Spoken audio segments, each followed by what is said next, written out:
এবং তারা কোরবানিও করবেন। কিন্তু যারা হজে যাবেন না তাদের কাজটা কি? হাদিসের বর্ণনায় পাওয়া যায় জিলহজের প্রথম 10 দিন অত্যন্ত গুরুত্বপূর্ণ, মুমিনের জন্য এটা অত্যন্ত তাৎপর্যপূর্ণ দিন। এই প্রথম 10 দিন, এ মাসের প্রথম 10 দিনের আমল আল্লাহর কাছে অনেক অনেক বেশি প্রিয়। কেমন প্রিয়? এ ব্যাপারে রাসূল কারীম সাল্লাল্লাহু আলাইহি ওয়াসাল্লামের একটা হাদিস পাওয়া যায় বুখারীর বর্ণনায়। আল্লাহ রাসূল বলেন, মা মিন আইয়ামিন আল আমালুস সালিহু ফিহা আহাব্বু ইলাল্লাহি মিন হাযিহিল আইয়াম। আল্লাহ রাসূল বলেন, এই 10 দিনের যত সৎকর্ম আছে, যত ভালো কাজ আছে, যত সওয়াবের কাজ আছে, এই 10 দিনের আমলের মতো এরকম আর কোনো আমল নাই। এত সওয়াবের কাজ, এত ফজিলতপূর্ণ কোনো আমল এই 10 দিনের আমলের কাছাকাছি হতে পারে না। এই 10 দিন কোন দিন? ইয়ানি আইয়ামি আশর, অর্থাৎ জিলহজের প্রথম 10 দিন।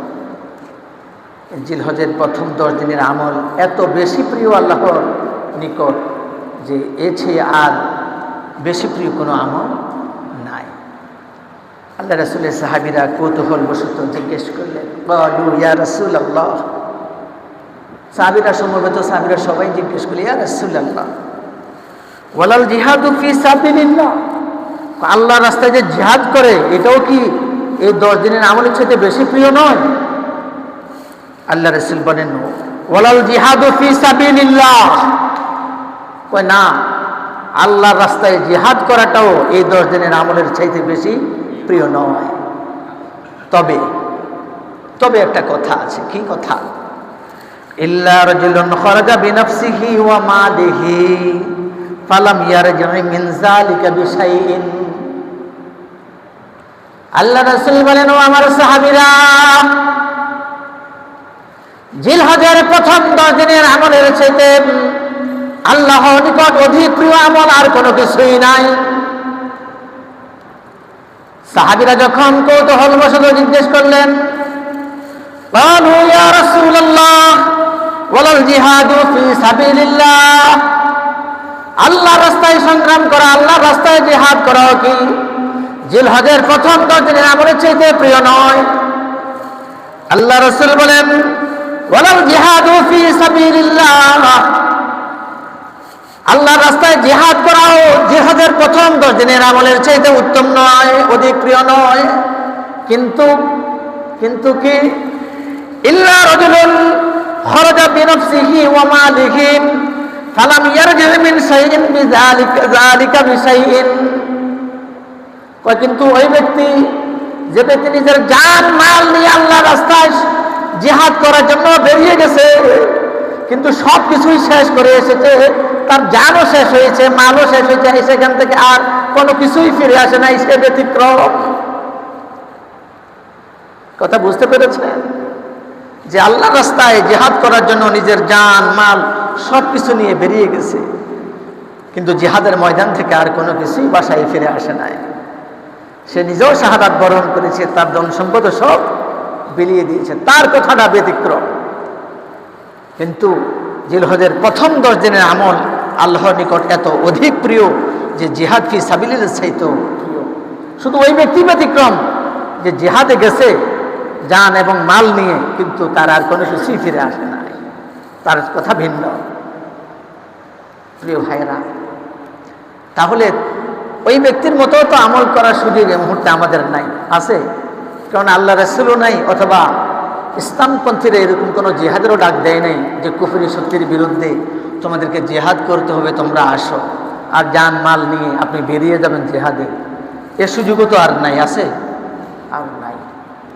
সুতরাং এই মুহূর্তেই বনি আদমের জন্য, আল্লাহ রাসূলের উম্মতদের জন্য সবচেয়ে গুরুত্বপূর্ণ হচ্ছে জিলহজের এই প্রথম 10 দিন।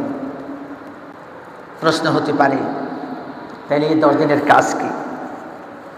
এই 10 দিনের কাজ কি?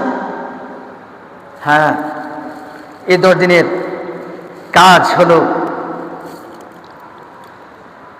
এই 10 দিনের অবশ্যই কাজ আছে।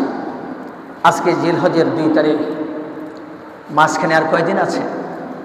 আর 8 দিন আছে।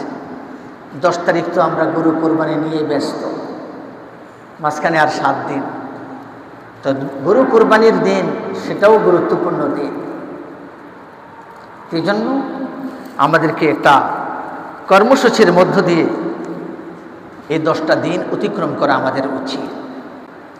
হাদিসে এসেছে যে আফজালু আইয়ামিদ দুনিয়া আল আশ, ইয়ানি আশরাল জিলহজ্জা, হাইসামি শরীফের হাদিস, যে দুনিয়ার মধ্যে সবচেয়ে ফজিলতের দিন হলো জিলহজের প্রথম 10 দিন। আল্লাহু আকবার, হাদিসের কথা। দুনিয়ার মধ্যে সবচেয়ে বেশি ফজিলতের দিন হলো জিলহজের প্রথম 10 দিন। কিন্তু জিলহজ মাস কবে আসবে, কতটুকু মোটা তাজা গরু কোরবানি আমরা করব, শরীকে দিব নাকি একাই দিব, মোটা তাজা দিব নাকি শরীকে দেব, গরুটা ঘাড় মোটা না চিকন, এগুলো ক্যালকুলেশন করতে করতে আমাদের জিলহজের 10 দিন পার হয়ে যায়। আবার জিজ্ঞেস করে, কয় দেখেন সে লাখ লাখ টাকার ব্যবসা করে, সে বাঘে কোরবানি করে, তার কি সামর্থ্য নাই এটা গরু দেওয়ার? যিনি এ কথাটা বলছেন তিনি হয়তো এই কথাটা বাস্তবেই বলছেন যে তার আসলে একা কোরবানি দেওয়ার কি আছে, তৌফিক আছে, কিন্তু তার খরচ বেশি হবে, এই জন্য সে দিনই কাজে খরচ করে না। আর আবার আরেক পক্ষ আছে যে আমার উপরে তো কোরবানি ওয়াজিব নয়, এখন নতুন মেয়ে বিয়ে দিয়েছি, যদি কোরবানি না করি বিয়ের বাড়িতে মুখ দেখাবো কীভাবে, আমার মেয়েটার মুখ ছোট হয়ে যাবে, মনে হয় যেন তার মেয়ের মুখটা হলো 8 ইঞ্চি লম্বা, কোরবানি না দিলে এটা 6-7 ইঞ্চি হয়ে যাবে। ব্যাপারটা এরকম। অর্থাৎ লোক সমাজে আপনাকে কি বলবে এই চিন্তা করে আমাদের সমাজে অনেক মানুষ আছে এই কারণেই কোরবানি দেয়। তবে এই চিন্তাগুলো করে সাধারণত মধ্যবিত্ত শ্রেণীর কিছু লোকজন, যাদের উপরে কোরবানি ওয়াজিব নয়। আর যাদের সামর্থ্য আছে তারা কয় কি আর ভাগে কোরবানি দেয়, গরু একটাই না, বাগযোগ করে দে, খাওয়াইয়া দে, নামাজও পড়ি না, রোজাও রাখি না, গরু যদি কোরবানি না করি তাহলে তো আমার প্রেস্টিজ হ্যাম্পার হয়, প্রেস্টিজ পাংচার হয়ে যায়। ফুটবলের হাওয়া চলে গেলে এই ফুটবল কোনো কাজে লাগে? বেলুনের বাতাস চলে গেলে লিক হয়ে এই বেলুন আর কোনো কাজে লাগে? আমাদের সমাজে এ ধরনের কিছু ধনাঢ্য ব্যক্তি আছে যারা মনে করে কোরবানি না দিলে তার বেলুনটা পাংচার হয়ে যায়। সুতরাং কোরবানিতে গরুর ঘাড় কত মোটা, দেখতে কত বেশি সুন্দর, গরুর গায়ে কত মন গোস্ত আছে, এটার ওজন কতটুকু, কত লাখ টাকা এটা কিনেছি, এগুলো কিন্তু কোরবানির হিসাব নয়, এগুলো কোরবানির হিসাব নয়। এ সংক্রান্ত কথা ইনশাল্লাহ আমরা বলবো আগামী জুমায়। তবে আল্লাহ রাসূল যে বলছেন যে আফজালু আইয়ামিদ দুনিয়া আল আশর, ইয়ানি আশরা জিলহজ্জা, অর্থাৎ জিলহজের এই প্রথম 10 দিনের চাইতে দুনিয়াতে আর এত ফজিলতের দিন আর কোথাও নাই। সুতরাং এই 10 দিনের কাজ কি? এই 10 দিনের কিছু সুনির্দিষ্ট কাজ পাওয়া যায়, যে সমস্ত কাজগুলো আল্লাহ রাসূল করেছেন, আল্লাহ রাসূলের সাহাবীরা করেছেন, আইম্মায়ে মুজতাহিদিন করেছেন, খুলাফায়ে রাশিদিন করেছেন। সুতরাং আমরা যদি আল্লাহ রাসূলের উম্মত হিসেবে দাবিদার হই তাহলে এই কাজগুলো আমাদের উপরে বর্তায়, এটা আমাদেরও করণীয়, এই কাজগুলো আমাদেরকে করতে হবে। সাধারণত কিয়ামুল লাইল, রাত্রি জাগরণ করে ইবাদত বন্দেগী করা একরকমের।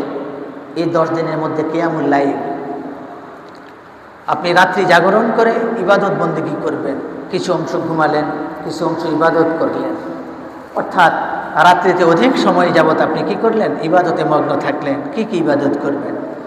আপনি জিকির করতে পারেন, আল্লাহর নাম জপতে পারেন, কালিমায়ে তাইয়্যিবার জিকির করতে পারেন, আপনি কোরআন তেলাওয়াত করতে পারেন, অথবা দাঁড়িয়ে নফল নামাজ আদায় করতে পারেন। কিছুক্ষণ তেলাওয়াত করলেন, কিছুক্ষণ জিকির করলেন, কিছুক্ষণ নামাজ পড়লেন, এভাবে আপনি রাত কিয়ামুল লাইল আদায় করলেন। এছাড়া দিনের বেলায় আপনি সাওম পালন করলেন। দিনের বেলায় কি সাওম রোজা রাখলেন, রাতের বেলায় রাত্রি জাগরণে ইবাদত, আর দিনের বেলায় কি সাওম পালন করবেন। এছাড়া সার্বক্ষণিক নিজেকে জিকিরে মশগুল রাখা। জিকির মানে কোরআন তেলাওয়াত হতে পারে, জিকির মানে লা ইলাহা ইল্লাল্লাহর জিকির হতে পারে। এইভাবে রমজান মাস যেরকম আমরা দিনের বেলায় খাই না, এই জিলহজের প্রথম দশকে ব্যাপকভাবে পরিবারের সকলকে, ছোট বড় সকলকেই রোজা রাখার জন্য উদ্বুদ্ধ করা দরকার। কারণ আল্লাহ রাসূল বলছেন জিলহজের প্রথম 10 দিনের মতো এই এত ফজিলতপূর্ণ দিন আর কোনো দিন হয় না, এবং কোনো সওয়াবের কাজ জিলহজের প্রথম 10 দিনের এই আমলের মতো কোনো আমল তুলনা হয় না। সেই জন্য রাতের বেলায় কিয়ামুল লাইল অর্থাৎ রাত্রি জাগরণ করে ইবাদত করা, দিনের বেলায় রোজা রাখা, আর ব্যাপকভাবে জিকির করা, এটুকু যদি আমরা করতে পারি তাহলে জিলহজের ফজিলত আমরা কি করতে পারবো? অর্জন করতে পারবো, মর্যাদা অর্জন করতে পারবো। আচ্ছা বলেন তো, যে ইবাদতগুলোর কথা বললাম, এই ইবাদতগুলো করতে ধনী হওয়া দরকার? এই কথা জবাব দেন না ভাই। মানে যে ইবাদতের কথা বললাম, যে রাত্রি জাগরণ করে ইবাদত করা, দিনের বেলায় রোজা রাখা এবং ব্যাপকভাবে জিকির করা, এই ইবাদত করতে কি ধনী হওয়া দরকার? একটু জবাব দেন না।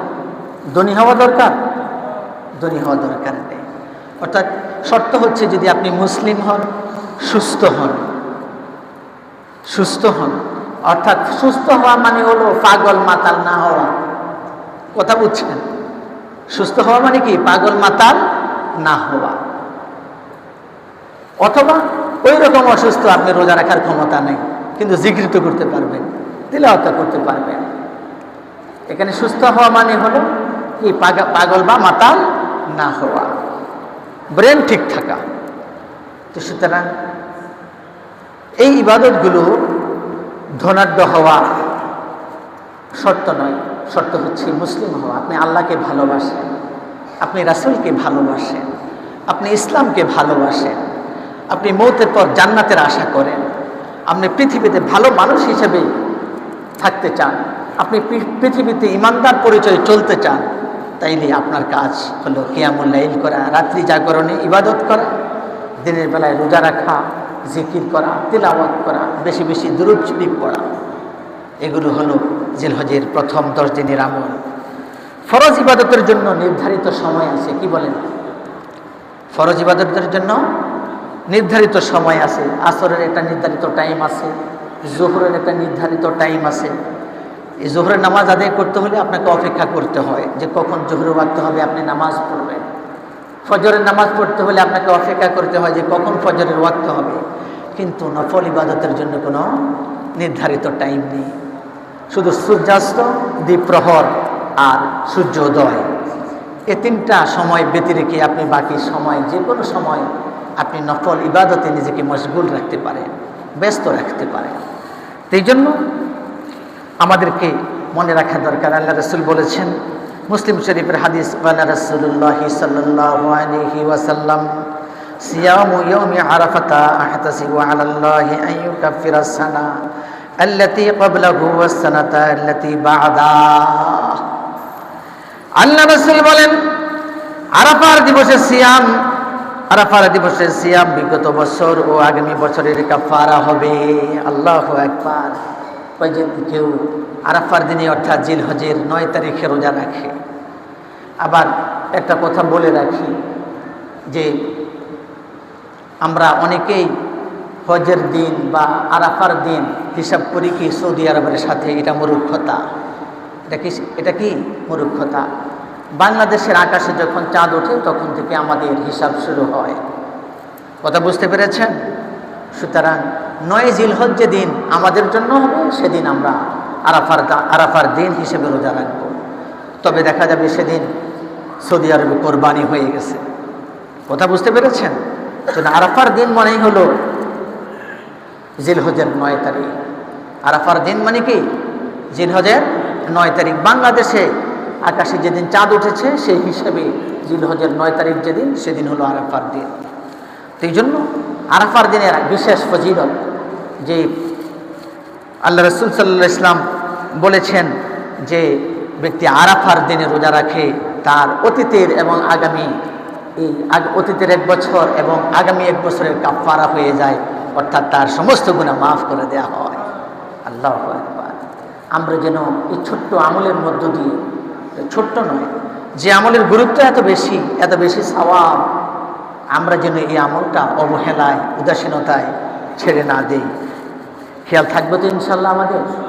ইনশাল্লাহ আমরা জিলহজের এই প্রথম 10 দিনে ব্যাপকভাবে আমরা বাসায় মা বোন যারা আছে এদেরকেও আমরা বলবো, আজকে মসজিদে কী কী ওয়াজ শুনেছেন এটার একটা নোট ঘরে যাবেন, যাওয়ার পর মসজিদ থেকে যাওয়ার পর ঘরের বৃদ্ধ বড় ছোট নারী পুরুষ যারা আছে সবাইকে ডেকে বলবেন যে বসো, 10 মিনিট কথা আছে। যে হুজুরে আধা ঘন্টা ওয়াজ করে যা বলছে আমি 2-4 মিনিটে তোমাদেরকে একটু শোনাই। বলবেন যে জিলহজের প্রথম 10 দিন অধিক ফজিলতের দিন, যে আল্লাহর এই পৃথিবীতে মানুষের যত সওয়াবের কাজ করে, কিন্তু জিলহজের প্রথম 10 দিনের আমলের কাছে এটা কিছুই না, এত বেশি মর্যাদা সম্পন্ন।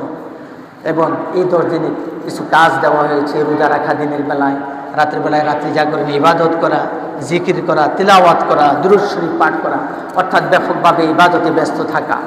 এই কাজগুলো মা বোনদেরকে বলবেন, বাসায় যারা আছে সবাইকে বলবেন। আল্লাহ তাআলা বলেন ওয়াজকুরুল্লাহা ফি আইয়ামিন মা'দুদাত ফামান তাআজ্জালা ফি ইয়াওমাইনি ফালা ইসমা আলাইহি ওয়া মান তাআখারা ফালা ইসমা আলাইহি লিমান ইত্তাকা। আল্লাহ তাআলা বলেন তোমরা নির্দিষ্ট সংখ্যক দিনগুলোতে আল্লাহর জিকির করবে। যদি কেউ তাড়াতাড়ি করে 2 দিনে চলে আসে তবে তার কোনো পাপ নেই, আর যদি কেউ বিলম্ব করে তবে তারও কোনো পাপ নেই। এটা তার জন্যে তাকওয়া অবলম্বন। অর্থাৎ এটা হাজিদের ক্ষেত্রে একটা নির্দেশনা দেওয়া হয়েছে যে হাজিগণ যেন 11 তারিখ, 12 তারিখ এবং 13 তারিখ অথবা 11 তারিখ এবং 12 তারিখ মিনায় অবস্থান করে এবং জিকিরে ইবাদতে মশগুল থাকে। এটা তাদের জন্য একটা বিশেষ নির্দেশনা দেওয়া হয়েছে। হাদিস শরীফে আছে রাসূল কারীম সাল্লাল্লাহু আলাইহি ওয়াসাল্লাম ইরশাদ করেছেন, মান সাল্লাল গাদাতা ফি জামাআতিন সুম্মা কাআদা ইয়াজকুরুল্লাহ হাত্তা তাতলু আশ-শামসা সুম্মা সাল্লা রাকাআতাইনি কানাত লাহু কাআজরি হাজ্জাতিন ওয়া উমরাতিন তাম্মাতিন তাম্মাতিন তাম্মাতিন। তিরমিজি শরীফের হাদিস।